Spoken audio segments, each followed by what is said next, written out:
Македонија води достоинствена политика за влез во Европската Унија и не се понижуваме, а владата останува фокусирана на европскиот пат и реформската агенда, изјави вице-премиерот Александар Николовски во вчерашното само интервју, коментирајќи ја европската перспектива на земјава.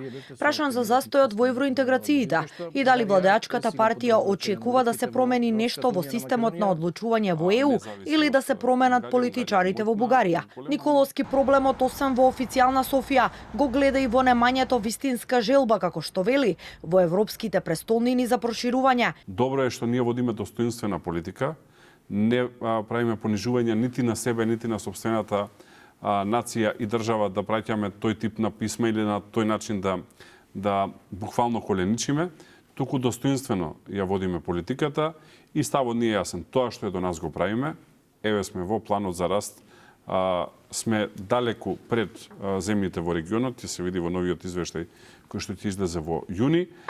Во дел на реформи, значи си го спроведуваме на што од нас се бара, во другиот дел едноставно нема што да правиме и јасно е, и мислам дека на мали деца им е јасно, дека овдека не е само Софија проблемот, туку Софија е добар изговор за да не се реши проблемот. Неколку големи главни градови да решат дали сакаат да се проширува Европската Унија или не. Ако решат дека сака, проблемот со Бугарија да се реши за едно претпладне или едно попладне. Вице-премиерот се осврна и на политичката клима во државата и неодамнешните протести на студентите од албанска националност со барање да полагаат правосуден испит на албански јазик. Според него власта бара решенија, а дуи ги злоупотребуваат протестите. Ахмети нема да биде дел од владата на ВМРО ДПМН и тоа е дефинитивно, вели Николовски. А нивните тези дека се намалуваат некакви права на албанските граѓани се класична манипулација. Едно време беа зелени, па после стана економисти, ама цело време се ултранационалисти, тоа е факт. Ако ова прашање можело да се реши вака што го предлагаат, зошто дуи и во владите со ВМРО ДПМН и во владите со СДСМ не го реши ова прашање вака? А одговорот е многу едноставен. Да, тие се го представува како да вие сте го укинале, како да сте го забраниле. Јасна е препораката на Венецијанската комисија на сите релевантни тела дека во правосудниот систем мора да се работи на еден јазик, и тоа е секако на официјалниот јазик во државата.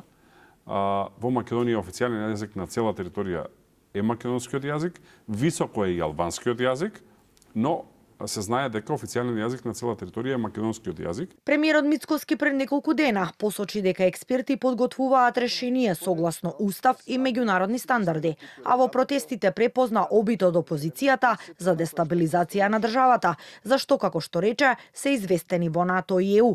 Од друга страна, писма до меѓународните представници испратиле и Ахмети и Османи, со реакција дека владата погрешно представувала природата на студентските протести, етикетирајќи ги како партиски, а ваквите обиди за заблуда според нив не ја одразувале вистинската грижа на студентите.